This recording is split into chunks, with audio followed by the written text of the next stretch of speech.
as my colleagues know, the vast preponderance of our work, including with regard to the Department of Justice, focuses on the period post 1998 forward, and I have been and will continue to be a full participant in that work. So all I will say today is thank you for your testimony today, Director Freeh. Thank you.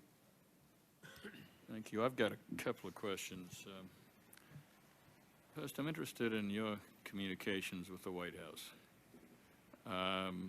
When you had a serious problem, whether you thought there were threats, did you go directly to the President, or was there another mechanism you used to communicate with the White House, either in the Clinton administration or the Bush administration, or both, I guess? Well, I mean, my procedures would normally be to communicate first with the Attorney General. On many occasions, after that communication, we would go to the White House. If it was a national security issue, we would certainly see the National Security Advisor. In the last year that Janet Reno and I served together, we actually had a routine meeting with the National Security Advisor, I'd say probably every 2 or 3 weeks. We had another one with Secretary Albright probably once a month. And the purpose of those meetings was to discuss not just counterintelligence and counterterrorism matters, but even other Department of Justice issues that had national security implications. On some occasions, I would go directly to the National Security Advisor. I did not have an experience in either administration of going directly to the President on a matter. Okay. One of the questions that may be one of the most important that our Commission is charged with is looking at the intelligence agencies and seeing whether any changes ought to be made. Now, I read our staff statement as an indictment of the FBI for over a long period of time. You know, when I read things like that your 66% of your analysts weren't qualified, that you didn't have the translators necessary to do the job,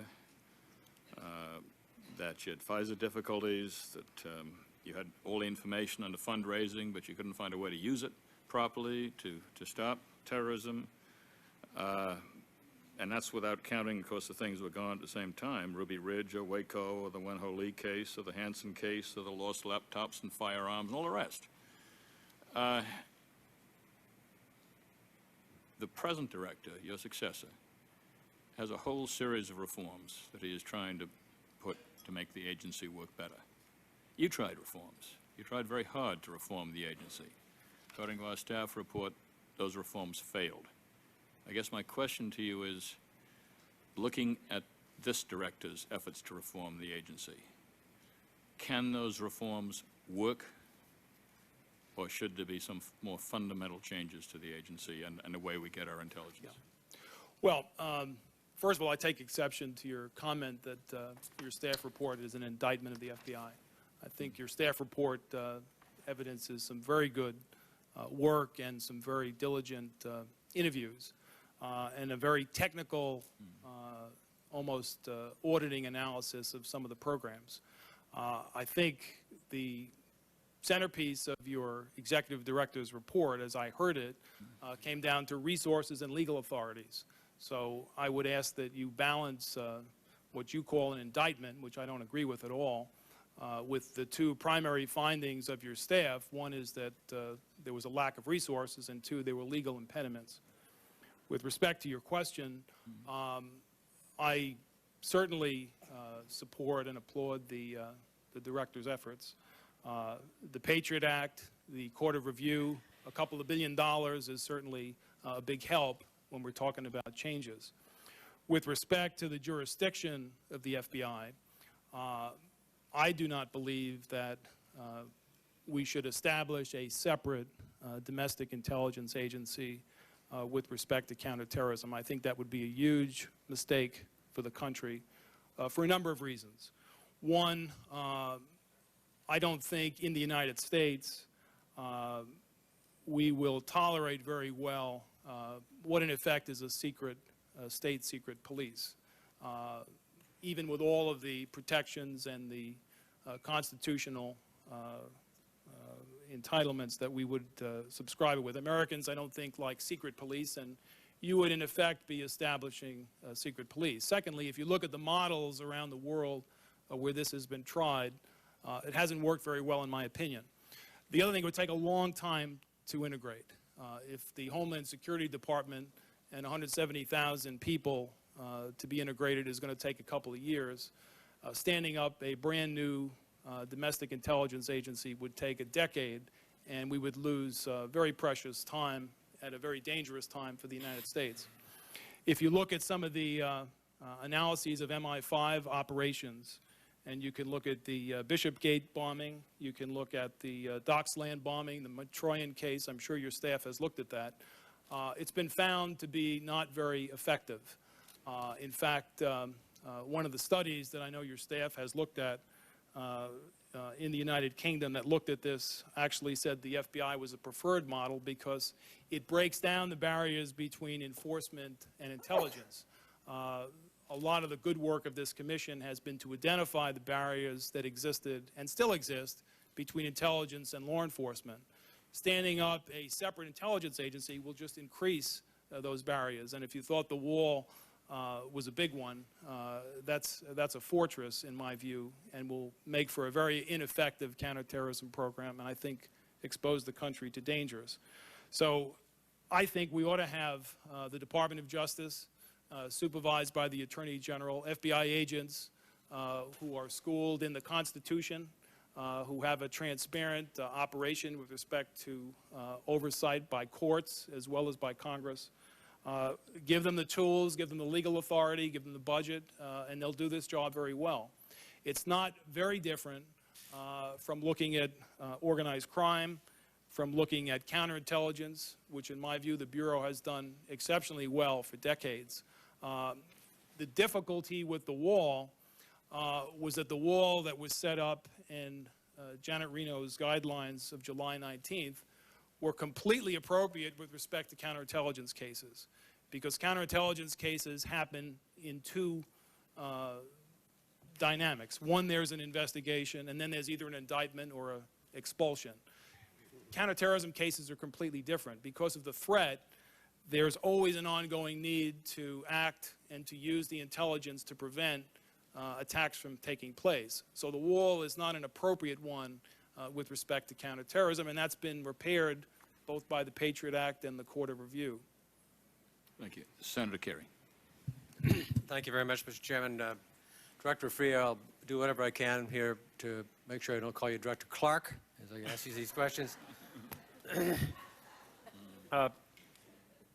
First of all, do you think it was a mistake not to, talking about COBAR now, starting in COBAR in '96, not to have you report directly to the National Security Council and the President on what was going on in that investigation? Well, I did report through the Attorney General and directly to the National Security Advisor. Well, You talking about COBAR? Right. I mean, Dick Yes. Clark and Mr. Steinberg, the deputy at National Security Council, said that there was never any written reports sent by the FBI to the NSC. Is that not true? Well, if we're talking about the COBAR case, you know, Well, actually, I begin with COBAR, but all the way through this time period, it seems to me it was a mistake not to have you report directly on what you were learning to the National Security Council or to the President, to let him, because since it was a domestic agency going over to investigate what, as I considered it, an act of war against a U.S. military installation in Saudi Arabia, it seemed to me that there should have been a reporting right back to the National Security Council on what was going on. okay, but I guess what I'm saying is there was. I mean, Janet Reno and myself together on a very, very regular basis, myself individually on numerous occasions, directly with Sandy Berger, that's all we talked about was the COBAR case. In an otherwise, I thought, exceptional staff report, the staff, I think, miscorrectly describes the 7 cases that you were involved with, saying that most of those were overseas. In truth, 3 of them were domestic and 4 of them were overseas. World Trade Center number 1, Landmarks Plot number 1, the Millennium, and indeed, if you include the threats against the city of New York during the 2001 trial, there were 4 domestic attacks and or efforts. Did the FBI ever produce an evaluation of the threat to the homeland during this period? to the President? Or was there one requested of you? There was none requested that I'm aware of. I don't think we ever furnished a national threat report to the President with respect to Homeland Security. I mean, of all the facts that in this whole process that have just caused scales to fall from my eyes was listening to Betty Ong, flight attendant on Flight 11, talk to the ground and hear the ground surprised by a hijacking. I mean, not only were we not at a high state of alert in our airports, we were at ease. We stacked arms. I mean, we weren't prepared at all. And it's baffling to me why some alert wasn't given to the airlines to alter their preparedness and to go to a much higher state of alert. It seems to me that a lot of things would have changed if that would have happened. And I would respectfully disagree with your assessment of the Williams memo coming out of Phoenix, because I think it had gotten into the works at the absolute highest possible level. At the very least, 19 guys wouldn't have got onto these airplanes with room to spare. Yeah. Well, Senator, I served on the Gore Commission, as your staff may know, and I thought the leadership, first of all, by the Vice President there, was outstanding. I think the recommendations were outstanding. We spent many, many months writing detailed recommendations that asked for passenger screening, asked for many, many things which were never implemented. The whole purpose and the conclusions of that report, if you read it, was that the airline industry and operations were vulnerable at multi-points with respect to hijackings and terrorist attacks. So I agree with you. There was no... But I mean, you said that we couldn't have had a declaration of war because public opinion wasn't there. I, by the way, disagree with that. Public opinion wasn't on the side of the Bosnian War or the Iraq War in the beginning either. And the President made a determination in both cases to come to the American people and said there's a crisis. But even absent a declaration of war, why did we let their soldiers into the United States? Because that's what al-Qaeda men were. They were soldiers. They were part of an Islamic army called the Jihad to come into the United States. Why did we let them in the United States? Well, Why didn't President Clinton and/or President Bush issue an order to change the FISA procedures and other orders to INS, et cetera, to make sure that their soldiers couldn't get in America? Why did we let them in? Well, again, I think part of my answer is that we weren't fighting a real war. We hadn't declared war on these enemies in the manner that you suggest that would have prevented entry had we taken war measures and put the country and its intelligence and law enforcement agencies on a war footing. The Joint Intelligence Committee, in one of their reports, I think I excerpted the conclusion in my statement, said that neither administration put its intelligence agencies or law enforcement agencies on a war footing. A war footing means we seal borders. A war footing means we detain people that we're suspicious of. A war footing means that we have statutes like the Patriot Act, although with time-set provisions give us new powers. We weren't doing that. Now, whether there was a political will for it or not, I guess we could debate that. But the fact of the matter is we didn't do it. And we were using grand jury subpoenas and arrest warrants to fight an enemy that was using missiles and suicide boats to attack our warships.